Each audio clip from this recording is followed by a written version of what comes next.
سلام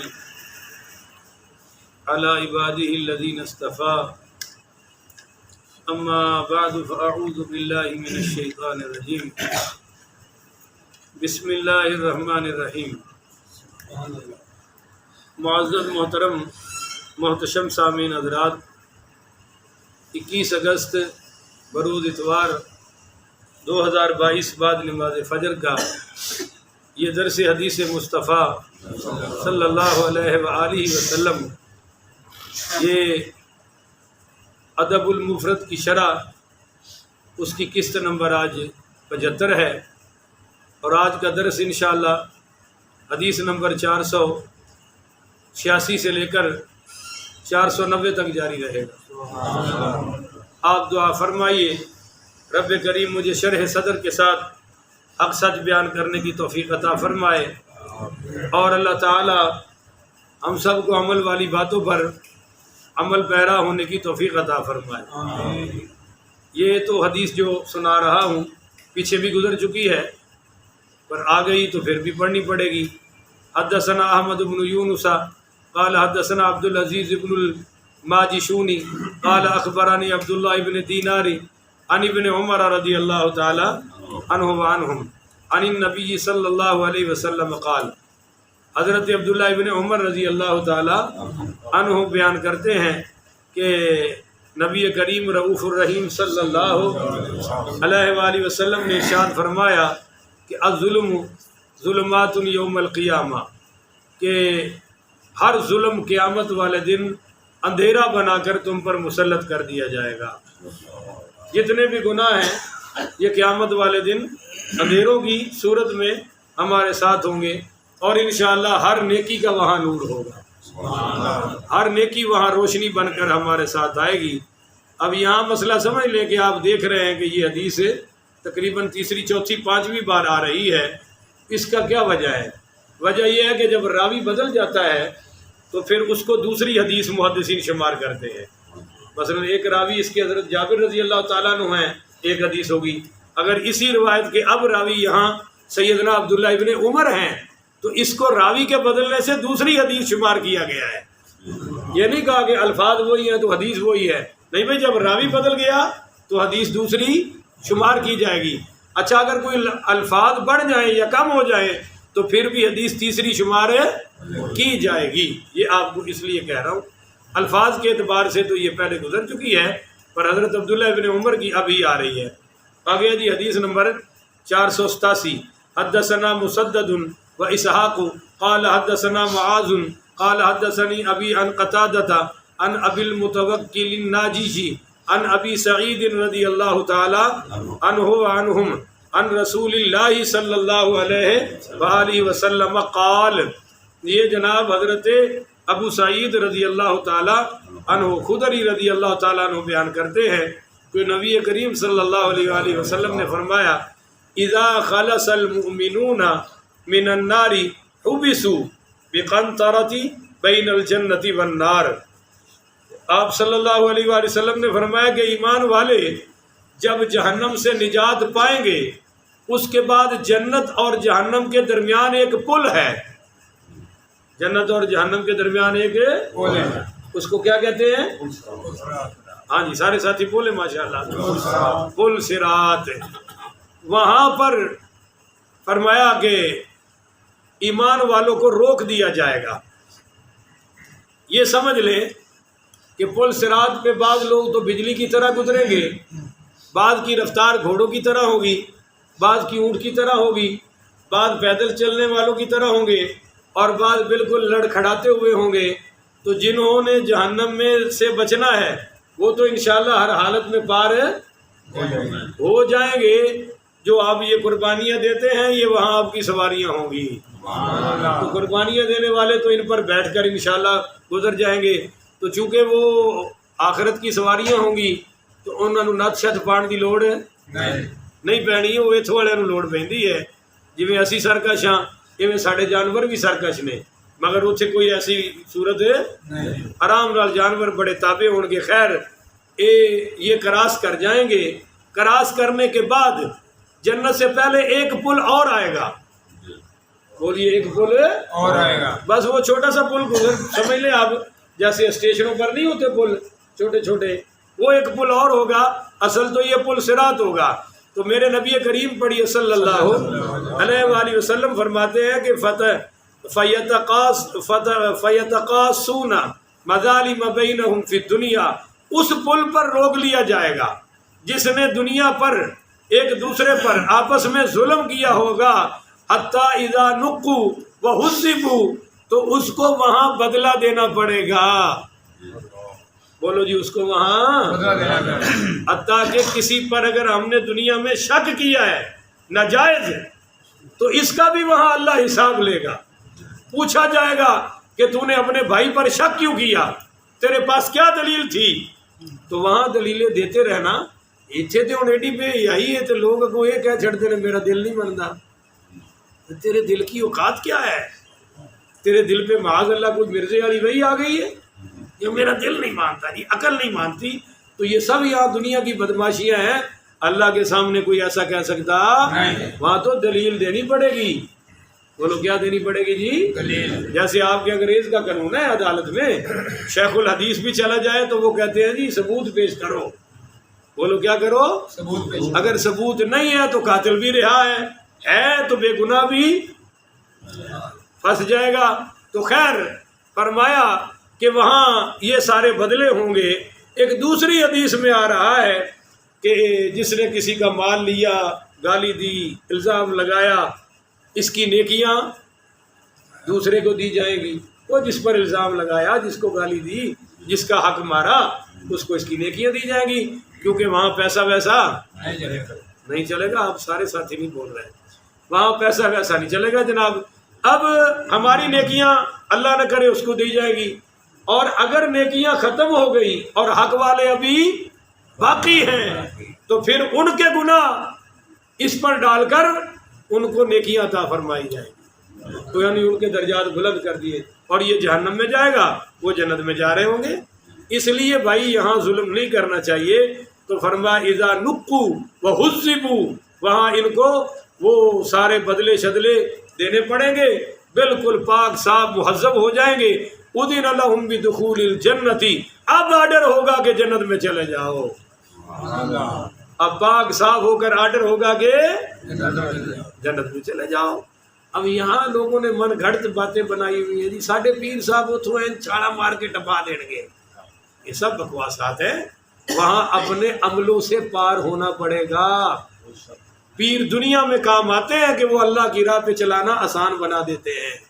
حضور کی غلامی میں ہمیں آسانی سے غلام بنا دیتے ہیں. پر اگر ہم غلام بنے ہی نہ تو پیر صاحب کا کوئی قصور ہے؟ پر یہ نہیں ہے کہ دنیا میں من موجہ کھائیں پیئیں، سود کھائیں، ہڑپ کریں، ہضم کریں، حرام کھائیں، اور اچھے جی پیر صاحب چھاڑا مار کے لے جائیں گے. تو ایسی کوئی قرآن حدیث سے ہمیں بات ملنی؟ بولو بھائی. ایک لفظ بھی ایسا نہیں ملا کہ پیر صاحب دھکے نہ لے جائیں گے. وہاں یہ ہونا پڑے گا. آگے سنیے حضور پاک پڑھیے صلی اللہ علیہ وآلہ وسلم نے فرمایا فوالذی نفس محمد بیدہ، اس ذات کی قسم جس کے قبضے میں محمد کی جان ہے، لأحدہم بمنزلہ ادل منہ فی الدنیا، تم وہاں جنتوں میں جب داخل ہوگے تو اپنے مکان کو اس طرح پہچانو گے جس طرح دنیا کے مکان کو پہچانتے ہو.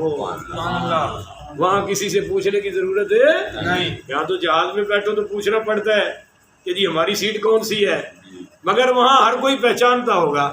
اب آپ باہر ملک سے جب واپس آتے ہیں تو اپنا گھر پوچھتے پھرتے ہوتے ہیں یا پتہ ہوتا ہے کہ یہ گھر ہے؟ بولو کسی سے پوچھنے کی ضرورت ہے؟ یہ گھر ہے. تو جنت میں جب جنتی جائیں گے تو ان کو اپنے اپنے محل اور گھر کا پہلے سے ہی پتہ ہوگا. علماء نے ایک عجیب جواب دی ہے.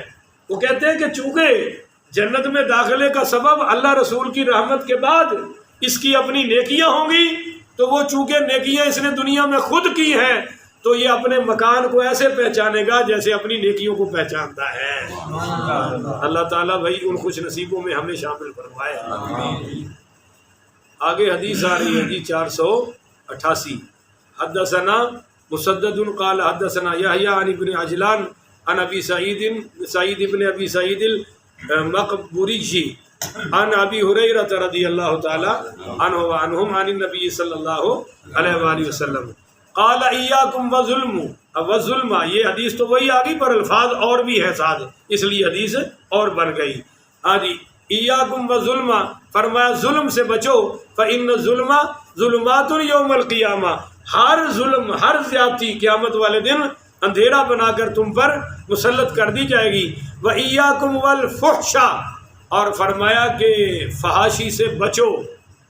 بولو جی، فحاشی سے یاد رکھیے، جو آدمی مزاج کا فاحش ہو، مزاج کا، جہاں بیٹھے گا گندی بات ہی کرے گا، اچھی بات اس کے منہ سے نکل سکتی، اس کو کہتے ہیں عربی میں فاحش. بولو جی، اس کو عربی میں کیا کہتے ہیں؟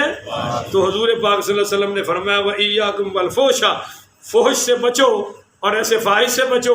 فَإِنَّ اللَّهَ لَا يُحِبُّ الْفَاحِشَ الْمُتَفَحِّشَ، اللہ تعالی ایسے فاحش سے بھی محبت نہیں کرتا اور متفحش سے بھی. بولو اللہ تعالیٰ محبت نہیں کرتا. جو ہر وقت فحاشی کی باتیں کرے یہ تو فاحش ہو گیا، مگر جو ہر وقت نہیں کرتا پر جب بری محفل میں بیٹھتا ہے تو یہ بھی بری باتیں کر دیتا ہے ماحول کی وجہ سے، محفل کی وجہ سے، اس کو متفحش کہتے ہیں. اور وہ جو ہر وقت خود کرتا ہے اس کو فاحش کہتے ہیں. اللہ ان دونوں سے محبت نہیں کرتا. شریف آدمی کا کام یہ ہے کہ وہ فحاشی کا بول بولے بھی نہ، اور جہاں گندے کام ہو رہے ہوں وہاں بیٹھنے کو بھی تیار ہے، اور اگر بیٹھ جائے تو پھر ان والے کام ان کو روک ٹوک کرے گا، یہ ٹھیک نہیں ہے. دوسرا ہے جی اسی حدیث کا اگلا حصہ، وَإِيَّاكُمْ وَالشُّحَّ، اور شبہ سے اپنے آپ کو بچا کے رکھو. بولو جی، شبہ سے اپنے آپ کو بچا کے رکھو. یہ شبہ کون ہے؟ شہی کون ہے؟ میں آپ کو پیچھے بھی حدیثوں میں گزر گیا ہے، وہ کنجوس آدمی جو اپنی ذات پر بھی خرچ کرنے کو تیار ہے. یہ کنجوسوں اور بخیلوں کا بھی بادشاہ ہے. فَإِنَّهُ دَعَا مَنْ كَانَ قَبْلَكُمْ فَقَطَعُوا أَرْحَامَكُمْ، کہ بھائی اسی شبہ کی وجہ سے لوگوں نے تم سے پہلے لوگوں نے اپنے رشتے ناطے ختم کر لیے. وَدَعَاهُمْ فَاسْتَحَلُّوا مَحَارِمَهُمْ، اور شبہ کی وجہ سے لوگوں نے حرام چیزوں کو اپنے لیے حلال کر لیا. اللہ تعالی ہمیں اس سے محفوظ فرمائے. آگے آجی حدیث نمبر 499. حدثنا عبداللہ بن مسلمہ قال حدثنا داود بن قیس عن عبید اللہ بن مقسم عن جابر رضی اللہ تعالی عنہ وعنہ عن النبی صلی اللہ علیہ وسلم قال ایاکم والظلم. آپ صلی اللہ علیہ وآلہ وسلم نے فرمایا، یہ حضرت جابر رضی اللہ تعالیٰ عنہ کی روایت ہے کہ اپنے آپ کو ظلم سے بچا کے رکھو. فإن الظلم ظلمات یوم القیامہ، یہ وہی حدیث ہے ساری کی ساری کہ اپنے آپ ہر ظلم قیامت والے دن اندھیرا بن کر تمہارے اوپر آئے گا. واتقوا الشح، اپنے آپ کو شبہ سے بچاؤ. فإنه أهلك من كان قبلكم، اسی شبہ نے تم سے پہلے لوگوں کو ہلاک کر دیا، اگر تم میں آ گیا تو تم بھی ہلاک ہو جاؤ گے. وحملهم على ان سفكوا دماءهم، شبہ کی وجہ سے لوگوں نے ایک دوسرے کے قتل کر دیے کہ بخیل آدمی کسی کا حق دینے کو تیار تو نہیں ہوتا، البتہ لڑائی جھگڑے کو تیار ہو جاتا ہے. واستحلوا محارمهم، اور شبہ کی وجہ سے اللہ کی حلال کی ہوئی چیزوں کو وہ حرام کرنے پر حلال کی ہوئی اللہ تعالیٰ کی حلال کی ہوئی چیزوں کو حرام کرنے پر آمادہ ہو گیا، اور حرام کی ہوئی چیزوں کو حلال کرنے پر آمادہ کر دیا شبہ نے. تو اس سے بچنا چاہیے. اللہ پوری امت مسلمہ کو محفوظ فرمائے. آمین. آج کے نشست کی آخری حدیث. حدثنا سلیمان بن حرب قال حدثنا حماد بن زید عن عاصم عن ابی الضحى قال اجتمع مسروق وشطیر بن شکل فی المسجد. حضرت ابو الضحى، سارے پڑھو رحمت اللہ، تابعی ہیں، یہ کہتے ہیں کہ قال اجتمع مسروق وشطیر بن شکل، حضرت مسروق اور حضرت شطیر بن شکل یہ دونوں مسجد میں آ گئے. بولو جی، یہ دونوں مسجد میں جمع ہو گئے، مسجد نبی شریف میں. اور یہ دونوں حضرت عبداللہ ابن مسعود کے بڑے مایا ناز پائے کے شاگرد ہیں اور تابعی ہیں. جو ہی یہ مسجد میں داخل ہوئے فتقود الیہما حلق المسجد، تو مسجد میں حلقے لگے ہوئے تھے. بولو، مسجد میں جیسے یہ ایک ہمارا حلقہ ہے، اب بھی آپ مسجد حرام میں جاتے ہیں، صبح فجر کی بعد وہاں حلقے، کوئی وہاں بیٹھا درس قرآن لے رہا ہے، کوئی وہاں درس حدیث دے رہا ہے، اس کا حلقہ ہے، کوئی فقہ کے مسائل بیان کر رہا ہے، کوئی اور کو قرآن پڑھا رہا ہے، کوئی حدیث پڑھا رہا ہے۔ کہتے ہیں کہ وہ سارے حلقے لگے ہوئے تھے، پر جب یہ دو ہستیاں مسجد میں داخل ہوئیں، حضرت مسروق اور شتیر بن شکل، تو سارے حلقوں کے لوگ آ کر ان کے پاس جمع ہو گئے، سب نے اپنے اپنے حلقے چھوڑ دیے اور ان کی طرف چل پڑے، جمع ہو گئے۔ فقال مسروق، تو حضرت مسروق کہنے لگے لا ارا هؤلاء يجتمعون الینا، لگتا ہے کہ یہ سارے لوگ ہمارے پاس آ رہے ہیں کہ الا لیستمعوا منا خیرا، یہ ہم سے کوئی خیر کی بات سننا چاہتے ہیں۔ سبحان اللہ، بولو یہ ہم سے کوئی خیر کی بات ہے، یعنی کوئی علم دین کی بات سیکھنا چاہتے ہیں۔ فَإِمَّا أَن تُحَدِّثَ عَنْ عَبْدِ اللَّهِ، کہ ایسا ہے کہ ہم دونوں میں سے ایک حدیث بیان کرے جو ہم نے اپنے استاد حضرت عبداللہ ابن مسعود سے سنی ہوئی ہو، اور فَأُصَدِّقَكَ، اور دوسرا اس کی تصدیق کرے، یعنی ہم دو ہیں نا، شتیر بن شکل اور میں مسروق، تو یا تو میں حدیث بیان کرتا ہوں اپنے استاد سے اور تم اس کی تصدیق کرو، یا تم حدیث بیان کرو اور میں اس کی تصدیق کروں کہ یہ ٹھیک ہے جی بالکل میں نے سنا ہے استاد جی سے، اگر سنا ہو تو انا وَإِمَّا أَنْ أُحَدِّثَ عَنْ عَبْدِ اللَّهِ فَتُصَدِّقَنِي، تو حدث یا ابا عائشہ، تو حضرت شتیر بن شکل نے حضرت مسروق سے کہا کہ جناب آپ حدیث بیان کریں، اگر میں نے وہ حضرت سے سنی ہوئی عبداللہ ابن مسعود سے تو میں تصدیق کر دوں گا۔ تو جب سارا مجمع جمع ہو گیا تو قالا، حضرت مسروق بولے هل سمعت عبد اللہ یقول العینان تزنیان، کہ بھائی کیا تم نے یہ حدیث سنی ہے حضرت عبداللہ ابن مسعود سے کہ انہوں نے فرمایا کہ العینان تزنیان، آنکھیں زنا کرتی ہیں۔ بولو جی، آنکھیں زنا کرتی ہیں۔ کسی کی غیر محرم بیٹی کو شہوت بھری نگاہ سے دیکھنا یہ آنکھوں کا زنا ہے۔ ہلکا سا بولے جی، آنکھوں کا زنا ہے۔ میرے نبی کریم پڑھیے صلی اللہ علیہ وآلہ وسلم کی اس پر ایک مستقل حدیث ہے، وہ آپ کی خدمت میں پیش کر دوں کہ آپ صلی اللہ علیہ وسلم نے فرمایا العینان تزنیان وزناہما النظر، کہ آنکھیں زنا کرتی ہیں اور ان کا زنا کیا ہے کہ کسی کو بری نگاہ سے دیکھنا، تو یہ آنکھوں کا زنا۔ آگے حضرت مسروق نے پڑھا کہ بھائی میں نے اپنے استاد جی سے یہ بھی سنا ہے والیدانی تزنیانی، کہ ہاتھ بھی زنا کرتے ہیں، اگر کسی کو چھو لیا تو یہ ہاتھوں کا زنا ہے۔ والرجلانی تزنیانی، اور قدم بھی زنا کرتے ہیں۔ بولو جی، قدم بھی، قدموں کا زنا کیا ہے؟ برائی کی طرف چل کے جانا، برائی کی نیت سے چل کے جانا۔ وہ موٹر سائیکل پہ جائیں تب بھی پیروں کا زنا ہے، گاڑی چلا کے جائیں تب بھی بولو قدموں کا زنا ہے۔ والفرج یصدق ذلک او یکذبہ، یہ شرمگاہ یا تو پھر ان زناؤں پر مور لگا کے آخری درجے پہ پہنچ جاتی ہے، اور یا پھر ان کو جھٹلا دیتی ہے، یعنی اگر وہ اگلا زنا کر لیا تو سارے زنا پکے ہو گئے، اور اگر اگلا بچ گئے تو باقی زنا پھر بھی نامہ اعمال میں درج کر دیے گئے، ہاتھوں کے بھی، آنکھوں کے بھی، قدموں کے بھی۔ تو یہ قال نعم، تو حضرت شتیر بن شکل بولے بالکل بالکل، وانا سمیتہ، میں نے یہ سنا ہے، ایسے ہی ہے۔ حضرت مسروق کہنے لگے او بھائیو میں نے بھی استاد جی سے ایسے ہی سنا ہے۔ قال، پھر آگے حضرت مسروق بولے فہل سمیت عبد اللہ یقول، کیا تم نے عبداللہ ابن مسعود استاد جی سے سنا کہ وہ کہتے تھے کہ ما فی القرآن آیۃ اجمع لحلال وحرام وامر ونہی من ہذہ الآیہ، کہ حضرت عبداللہ ابن مسعود فرمایا کرتے تھے کہ قرآن کی وہ جامع آیت جس میں حلال بھی حرام بھی، جن کاموں سے منع کیا گیا ہے ان کا بیان بھی، اور جن کاموں کو کرنے کا حکم دیا گیا ہے، وہ آیت یہ ہے ان اللہ یامر بالعدل، اللہ تعالیٰ حکم دیتا ہے کہ عدل کرو۔ بولو جی، اللہ حکم دیتا ہے عدل کرو، والاحسان، احسان کرو، وایتاء ذی القربی، اور قریبیوں کی مدد کرتے رہو۔ یہ پوری آیت ہر خطبے میں پڑھی جاتی ہے۔ قال نعم، حضرت شتیر بن شکل کہنے لگے جی بالکل ایسا ہی ہے، قال وانا قد سمعته، حضرت مسروق کہنے لگے بھائی میں نے بھی اسی طرح ہی استاد جی سے سنا ہے جس طرح سنا رہا ہوں. قال آگے بولے فهل سمعت عبد الله يقول ما في القرآن آية أسرع فرجا من قوله ومن يتق الله يجعل له مخرجا.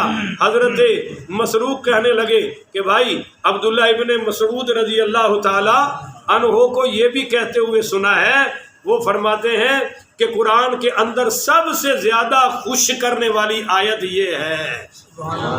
بولو جی، سب سے زیادہ خوش کرنے والی آیت یہ ہے فرجا من قوله، اسرع فرجا من قوله کہ ومن يتق الله يجعل له مخرجا، کہ جو اللہ سے ڈر کر گناہ چھوڑے گا اللہ ہر تنگی سے آسانی عطا فرما دے گا.